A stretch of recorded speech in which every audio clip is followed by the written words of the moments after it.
All right. Part 2 of season 2, episode 24. We catch Keegan-Michael play and describing the secret sauce to a play. And he's talking about heightening. And then they're going to talk about Jim Carrey being a private man. You know, maybe Taylor Swift would like to date him. But yeah, so we'll start at that before I was really interrupted by terrible internet service. I guess I could blame it on what? Zuckerberg? Everyone blames it on Zuckerberg or Musk. Inspired the podcast, and now the podcast inspired the book. So what do you think makes a good, funny sketch comedy? Like, what's the secret sauce? Yeah, what's the secret sauce? There's a few components, actually. One component is this: it has to have a beginning, a middle, and an end. So it's really it's a little sketch, play. Everybody is really just a tiny little small play. And then the other thing it has to do is this thing that we call heightening, which is you start at one place and then you want the sketch to get more intense and more intense and more intense, or crazier, crazier and crazier, or sillier, sillier and sillier. And that's what really makes a sketch work. You don't want it to just stay at this one level the whole time. You include that's called a dramatic film. Geniuses, comedic geniuses, Mike Myers, Carol Burnett, Jim Carrey. Did you guys speak to all of them? Yes. We were very lucky that over the last couple of years, Keegan and I have been lucky enough to work with and meet a lot of fantastic people, and really everyone was so helpful. And we told them about our love of comedy and what we're trying to do. And I was like, can I interview you? And I'll pull some excerpts that kind of fit in different chapters. And like one of the people that we talked to was Jim Carrey, who is super lovely, but kind of a private guy. Yeah. And I finally get him on the phone and he's like, okay, Elle, I don't know what we're going to talk about. And I'm not really sure about this interview thing, but before you start, I'm just going to tell you a little bit about like my past. And he talked for 25 minutes straight. Right. And then he said, okay, are you ready? And I was like, no, I don't even need to interview. You're good. You did it. That was fine. That was it. Right. Wow. And he talked about Carol Burnett. And he talked about his She's so great. influences. I love Carol Burnett. Keegan is a little bit of a fly on the wall because I kind of, about the science, I was kind of figuring out where things would go. So I was trying to gear people. So you're like investigative and you're sitting there going, yeah, I told you. Just like I told you. I'm like, does this work? That works. That works. Yeah. That's what. Yeah. All right, what makes a good joke? What makes a good joke? Yeah. A good joke. What makes a good joke is when you subvert. To me, I got an answer real quick. This is what makes a good joke. The number one rule for me in making a good joke is to identify your customer, right? So you need to identify who your audience is and what makes them laugh. Because the type of joke you might make in front of an all-Jewish audience might get lots of laughs, but if you go to Harlem at the Apollo show, that joke might not work. Or vice versa. You go to the Apollo, you might do a 10-minute, set that has them cracking up. You go do that set in Cape Cod or the Hamptons or Portland, Oregon, and it's not flying. So you need to identify who your audience is, find out what makes them laugh, and attack that. All right. If you're in, let's just say Alaska, it probably would help to do a lot of jokes that involve moose, snow, skiing, snowmobiling, hunting, stuff like that. If you're going to do jokes about being at the beach and sweating and suntan lotion getting stuck in your butt crack, a crowd in Alaska of 1,000 people probably won't find that funny. So identify your market and attack the funny. Find out what makes them laugh and attack the funny.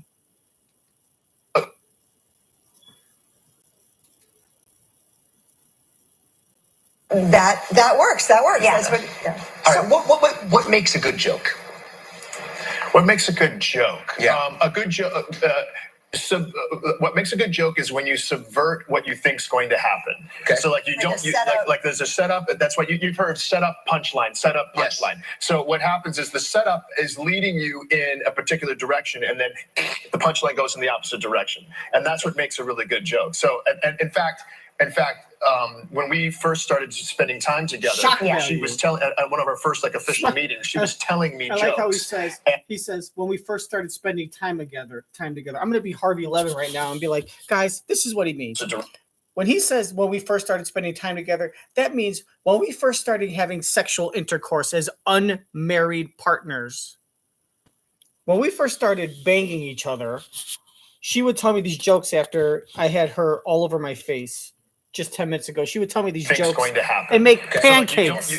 like there's a setup. That's what you've heard. Setup, punchline. Setup, punchline. So what happens is the setup is leading you in a particular direction, and then the punchline goes in the opposite direction, and that's what makes a really good joke. So, and in fact, when we first started spending time together, she was telling at one of our first official meetings, she was telling me jokes and jokes that I had never heard of. What we call a hard joke, which is like a funny story.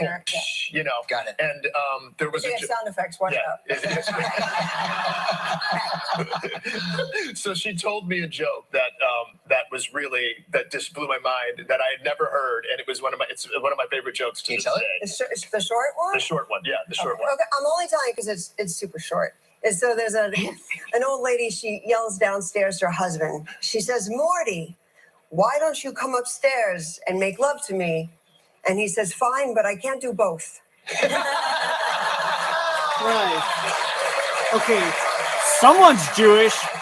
She's Jewish, and that's how Michael Keegan got into hosting the Oscars. Keegan is always his wife's on Jewish a connections. press Now we tour know. for something, and he gets to get mugs wherever he goes. You never get a mug, so we wanted to gift you one of our super. Oh, this is our super size. Oh, there we go. Does it come with the coffee? Is the coffee there already? The coffee's not included. That's funny. stage that I don't really recommend. Yeah. The history of sketch comedy is available everywhere. Books are sold. Go out and get it. Coming up next, hidden travel deals.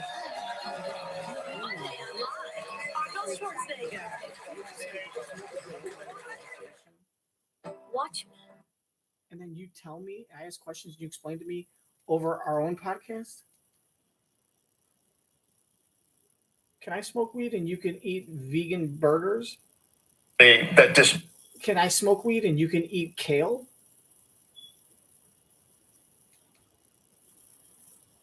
Spending time together, Yeah. she was telling at one of our first official meetings, she was telling me jokes and jokes that I had never heard of. What we call a hard joke, which is like a funny story. Got it. And there was a sound effects. Watch out. Oh, so Rodney Dangerfield did a lot of hard jokes. I get it. 5, 4.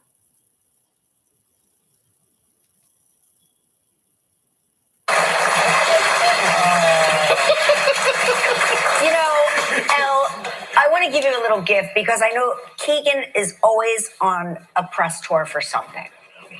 And he gets to get mugs wherever he goes. You never get a mug. Wait, does he get to get mugs? Because that's what the caption says, but it sounds like you said get to give mugs. Press tour for something.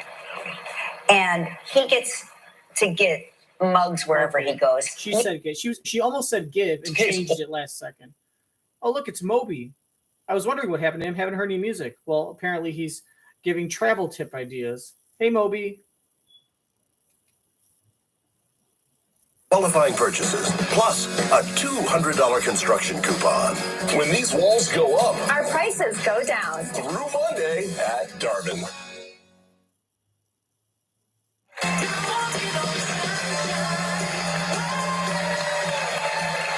Hey, we're zipping up Pack Your Bags Week now with tips on how and where to find hidden travel deals. Joining us is travel expert and founder of Going, Scott Keyes. Welcome back.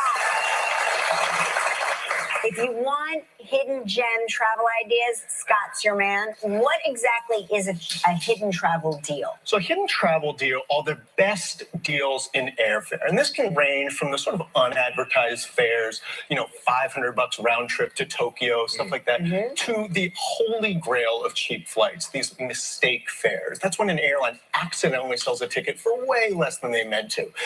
A personal one I got, nonstop from New York City to Milan for $130 round trip.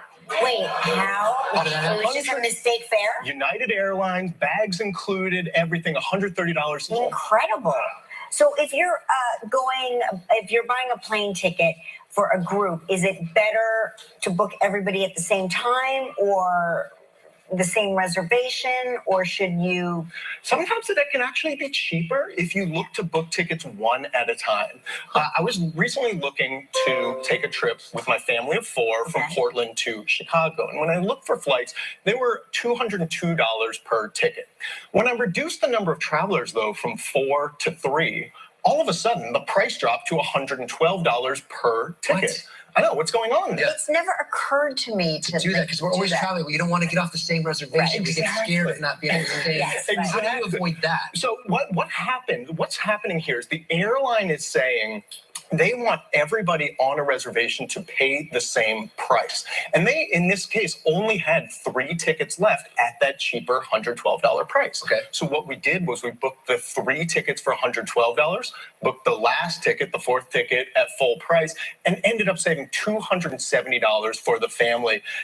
Worried about, if are these reservations going to be linked, just call up the airline afterwards, ask them to link the 2 itineraries, and that way, anytime if there's a cancellation, delay, misconnection, they'll be handled together. That's incredible. That would be my biggest fear, is that they would somehow be disconnected. Not going to be stranding the kids in Chicago or something like that. I always thought that buying a ticket round trip was the cheaper way to go. And it used to be true. Is that still the same, or has that changed? Not always. Look, think about it like this. Let's say you want to go buy some workout clothes. Me and you are going to shop for some workout clothes. We go to the store. We want to get a great deal. Okay. We're not just going to go to one store, right? We're not just going to go to the Nike store because we know they're not going to tell us if Adidas has a great sale going on. That's the very mistake that a lot of us make when we're searching for airfare. When we search for a round-trip ticket, let's say on Delta, they're not going to tell you if United has a better flight, if American has a better price, this and that. And so when you search for a round-trip ticket, you want to check, is it cheaper to search for 2 one-ways on the exact same dates? It might be the case that Delta has the cheapest ticket to your destination, but United has the cheapest ticket back to home. That way you can sample another airline too and see how much you like. I want to go buy a workout. Let's do it. I've got time after this.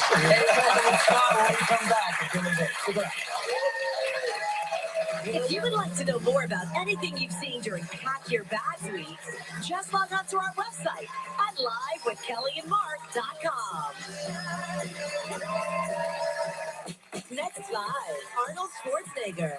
Mark had this discussion with 2 police officers. I said thank you for your service. And then they thanked you for your service. I had my aviators on and a cap. I'm like, he just looks like a cop. He's not a cop.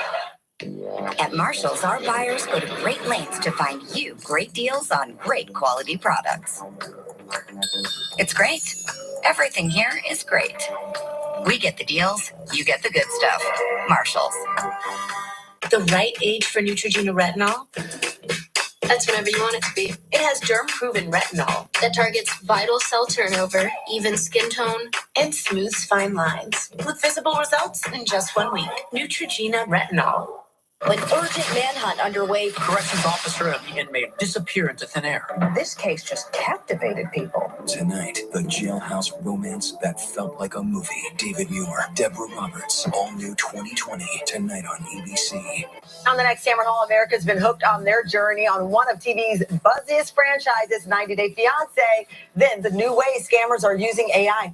Plus, Adam Doliak, next Cameron Hall. Today at 1 on ABC7.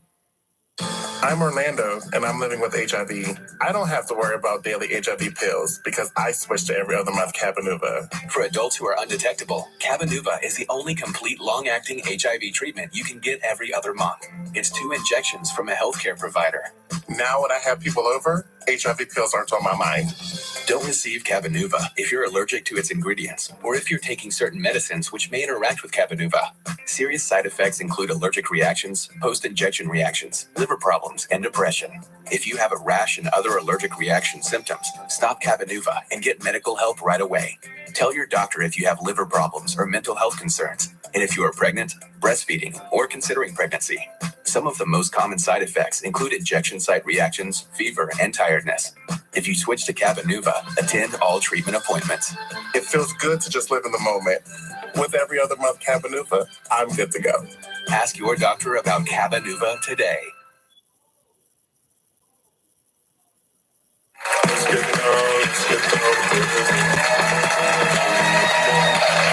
back with tip is about gardening your reservations. I'm not Okay. entirely sure if I What does understand what that mean? means. Yeah, look, I am a terrible gardener. I'll admit it. But even I know that you wouldn't just put seeds in the ground and wait for 6 months and expect, you're going to have some wonderful tomatoes or peppers or anything. Okay. Like, you got to garden them in the meantime. Do some weeding, do some hoeing. What you want to do is the same approach with your travel reservations. A lot of people make the mistake where they just book their flight, their car, their hotel, and then don't think about it again until they actually take the trip. But if the price drops on your hotel or your car rental after you book it, well, you can just cancel your old reservation and book the new lower price. If the price of your flight drops, you can call up the airline and get the difference back in travel credit. I did this recently with a car rental. It dropped 6 times between when I booked it and when I took the trip. Ended up saving $100 per day on cars alone. Wow. So how often should you check in?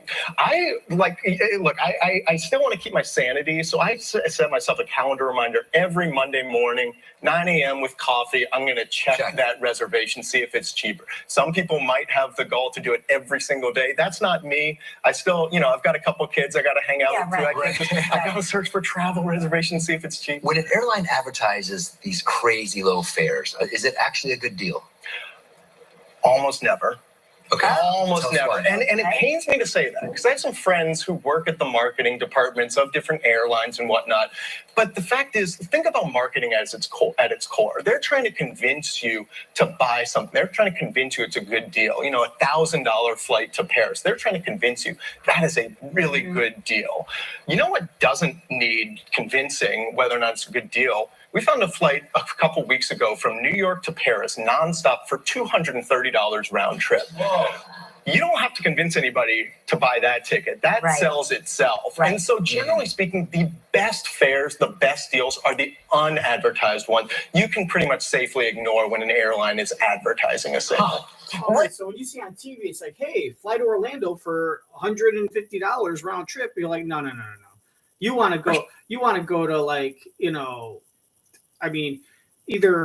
there's another airline that you can go to Orlando for like $40, or maybe the same airline you can go to $40, but they're trying to say, hey, you can go there for $40, but we don't want you to do that. We want to advertise, hey, $150. You know what I mean? It's like basically if I had 20 Reuben sandwiches and selling them for like, and I had to get rid of them or else I'm going to throw them out. And so they're like, they're normally like $10 sandwiches. And I could sell them for as low as $2 because I'm going to have to throw them out eventually because I've had them for a couple of days or whatever. But instead of saying someone coming up and saying, hey, but instead of selling them for $2, I'm going to basically go into people's face and say, hey, Reuben sandwich, normally $10, but I'll give it to you for $7. And that's the commercial. But people are saying, hey, if you just go up to them and you say, hey, here's the deal. I know that you're going to have to throw those sandwiches out at the end of the day and you'd rather make something than nothing. I'll give you $2. And they'll be like, fine, give me the $2. But they don't want to sell it for $10. They're going to say, hey, $7, 30% off. Right. So the commercials that say, hey, fly this airline to Orlando for $80, you could probably go to the airport and you could probably get on for like $25. And with coffee, I'm going to check that reservation, see if it's cheaper. Some people might have the goal to do it every single day. That's not me. I still, I've got a couple of kids. So I'm kind of around the house anyway. I don't really have a job per se. Back in travel credit. I did this recently with a car rental. It dropped 6 times between when I booked it and when I took the trip. Ended up saving $100 per day on cars alone. Wow. So how often should you check in? I still want to keep my sanity, so I set myself a calendar reminder every Monday morning, 9 a.m. with coffee. I'm going to check that reservation, see if it's cheaper. Some people might have the goal to do it every single day. That's not me. I still, I've got a couple of kids I got to hang out with. I got to search for travel reservations, see if it's cheap. When an airline advertises, Jesus Christ, fuck you. A lot of people make the mistake where they just book their flight, their car, their hotel, and then don't think about it again until they actually take the trip. But if the price drops on your hotel or your car rental after you book it, Well, you can just cancel your old reservation and book the new lower price. If the price of your flight drops, you can call up the airline and get the difference back in travel credit. I did this recently with a car rental. It dropped 6 times between when I booked it and when I took the trip. Ended up saving $100 per day on cars alone. Wow. So how often should you check in? I still want to keep my sanity, so I set myself a calendar reminder every Monday morning, 9 a.m. with coffee. I'm going to check that reservation, see if it's cheaper. Some people might have the goal to do it every single day. That's not me. I still, I've got a couple kids I got to hang out with. I got to search for travel reservations, see if it's cheap. When an airline See, advertises, what's wrong with doing it every day? If all you're doing is checking like one reservation, that takes like what, 5 minutes at the most? And even if it takes like 10 minutes and you got like 4 or 5 reservations, what is it to take 30 to 40 minutes every morning? You know what I mean? To kind of like, look at a reservation. And then if you got to take a break to go do something with the kids, you take a 10-minute break, you come back. So something that would take you all alone a half an hour might take you an hour, but an hour every morning when you're already at home, if you're not, as long as you're not, as long as you don't have to be anywhere, I would do that if it means saving hundreds of dollars. Possibly. If it's cheaper. Some people might have the goal to do it every single day. That's not me. I still, I've got a couple kids I got to hang out with. I got to search for travel reservations, see if it's cheap. when an airline advertises these crazy low fares, is it actually a good deal? Almost never. Okay. Almost never. And it pains me to say that because I have some friends who work at the marketing departments of different airlines and whatnot. But the fact is, think about marketing at its core. They're trying to convince you to buy something. They're trying to convince you it's a good deal. $1,000 flight to Paris. They're trying to convince you that is a really good deal. You know what doesn't need convincing whether or not it's a good deal? We found a flight a couple weeks ago from New York to Paris, nonstop for $230 round trip. Whoa. You don't have to convince anybody to buy that ticket. That sells itself. And so generally speaking, the best fares, the best deals are the unadvertised ones. You can pretty much safely ignore when an airline is advertising a service. What about if you, say your home airport? Right. It's almost like when you're at a restaurant and the waiter comes out with the specials. Oh, today we have a very, very special. We have a special. Chef has made a bouillabaisse, and you're like, yeah, that's just like leftover fish that he's had in the fridge for like a week and a half. That's gonna go bad.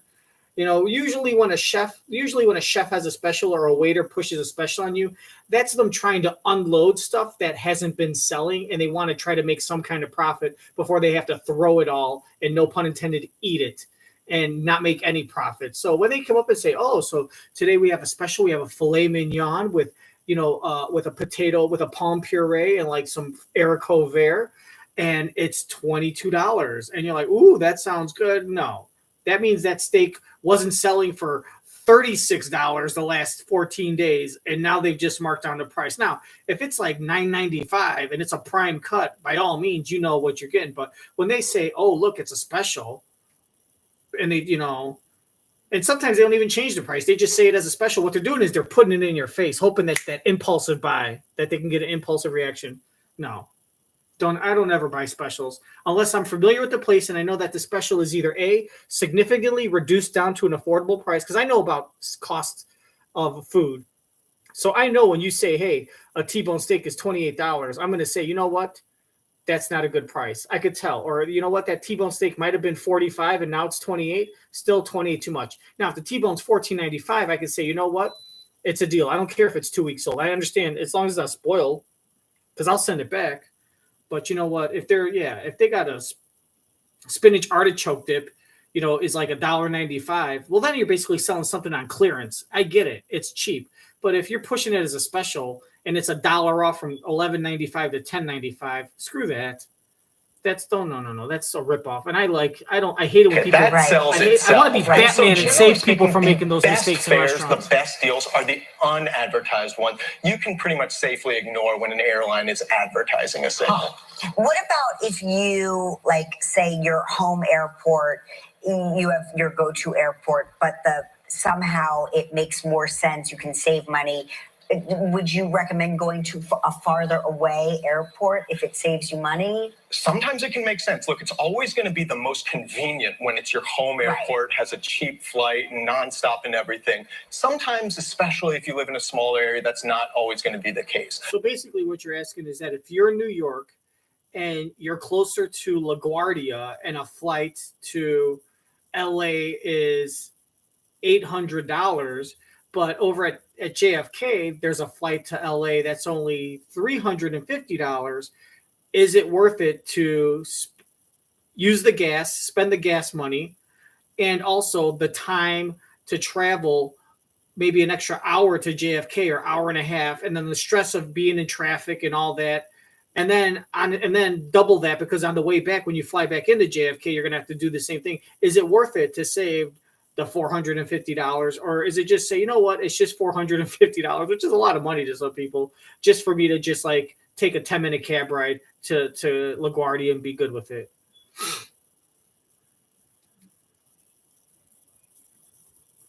It's your home airport, has a cheap flight, nonstop and everything. Sometimes, especially if you live in a small area, that's not always going to be the case.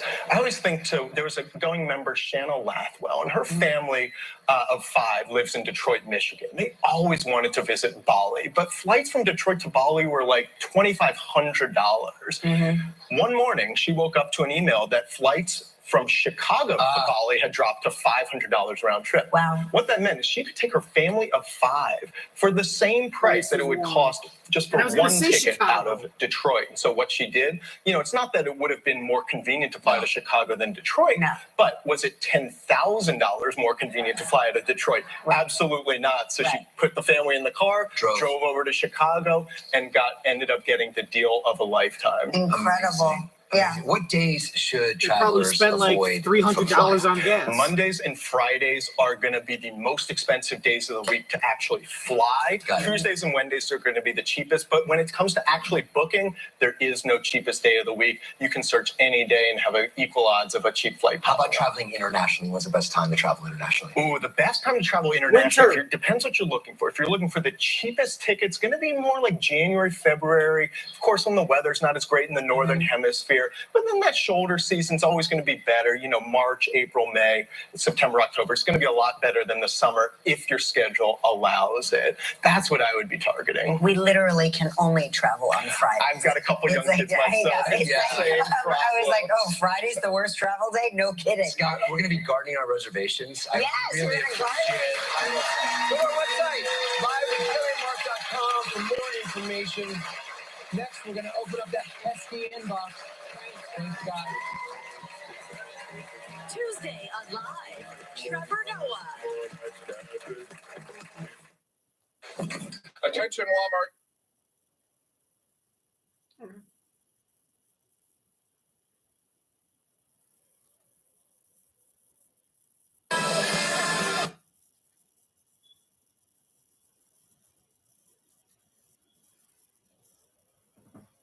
I think you're so impressive. Mark and we have an offer as well.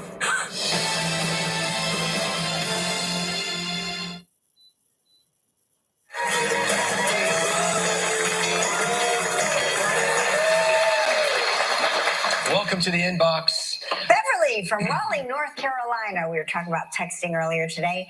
My name is Bev. When people text me, it always comes out as, hi, babe, especially embarrassing for my boss. See, Gelman just always says, hi, babe. Hey, babe. This is from Tina from Newport, Pennsylvania. This is a text one. At the store at the checkout counter buying corn on the cob, I got a text from my husband. We have porn in the basement. Corn. We have corn in the basement. She bursts out laughing. This is from Brooke from Grand Haven, Michigan. The Detroit Lions are 3-1 and future Super Bowl champions. And as always, go blue. Go blue. Go blue. Angie from Lynette, Alabama says, my daughter texted me one morning, cleaning out my hearse this morning and found your earring. Next text. Oh gosh, my purse, not my hearse. OMG. Juan from Punta Gorda, Florida said, Kelly, you speak with the most beautiful body language of all. Did you learn it from your parents? I do? Yes. Oh my gosh. I don't know. Did I learn it from my parents? Must have. I don't know. I haven't paid attention to their body language. I should really dial into that. Yeah. This is just in time for Halloween. This makes me this is like a compliant baby. Well, I don't think I learned it from my parents. I might have inherited it. Like, I don't think you can learn that body language. I think that's just genetics. So I might have gotten it from them, but I didn't. Yes. I didn't learn it gosh. from them. They didn't teach me how to have body language. Might just be in my genes. I don't know. Did I learn it from my parents? Did they learn it from my grandparents? I don't know.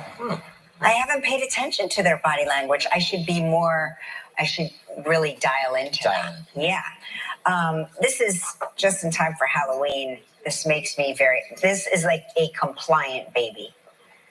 Rebecca, this is Eli. Eli is cautiously optimistic about fall. Eli is a saint. My kids would have had a fit if I put them in a real pumpkin. Yeah. Oh my gosh. Okay. We'll be right back. Stick around. If you love watching our show from home, now's your chance to see it live and in person. You can check out all the stars. Hey, good morning, everyone. Be part of the show. And maybe even win a prize. It's exclusive. Don't miss out on all the fun. Visit our website and get your tickets for Live with Kelly and Mark now.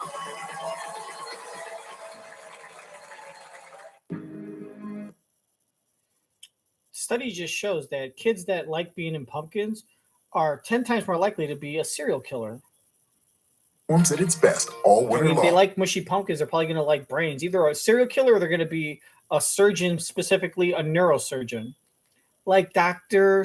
Dreamy, Mick Dreamy, also known as Ronald or Donald from Camp I'm in Love. Delicious chicken cheddar broccoli recipe. You will want to delete all your delivery. Oh my fucking God. Blah, blah, blah, blah, blah, blah, blah, blah, blah. Just blue buffalo treat. Skating for over 45 years has taken a toll on my balls. They're drooping down to my toes, and it's starting to hurt my ankles when I waddle. Hey, don't forget on Monday's show, Arnold Schwarzenegger is here. Hey, watch your mouth. Have a good weekend. See you Monday.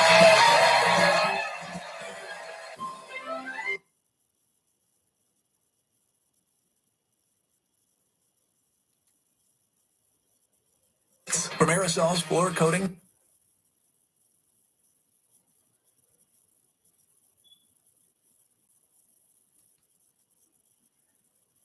Up to 11% rebate. Save big money at Menards. Watch the Columbus Day Parade live Monday, October 9th, starting at noon. The View starts live right now. Up against the wall after campaigning on this promise. There will not be another foot of wall constructed in my administration. Why is President Biden resurrecting border wall construction, even though he still thinks it's a waste of taxpayer money? Do you believe the border wall works? No. Emotional baggage. No. What made the Golden Bachelor break down in tears last night? And could it be a relationship red flag? Then, Oscar winner Anne Hathaway. And it's a very Behar birthday celebration when Joy throws a tag sale on The View, full of the co-host's personal items you can bid on for a good cause. Yeah, her bank account. Jesus Christ, her The ARP 62% completion was against Detroit, and that was in a loss when they was getting their butts whipped, and they were down by about 20 points. All right, He had that's to the end throw of that football to episode. Come back. He threw 36 passes that game. He threw 44 the game before. I'm looking at him. All right. This is part 2. Go to season 22, episode 24. It doesn't say part 1. It's just going to say season 2, episode 24, but with no part 1. And that'll get you part 1 because it got rudely interrupted because of terrible internet service. So that's it. Fill in the blank. And I'm leaving. Screw you. Seriously. Screw you. No, I'm looking at the mirror talking to myself. I love you. I love you. I love that. That's great. Oh my gosh. You're my favorite.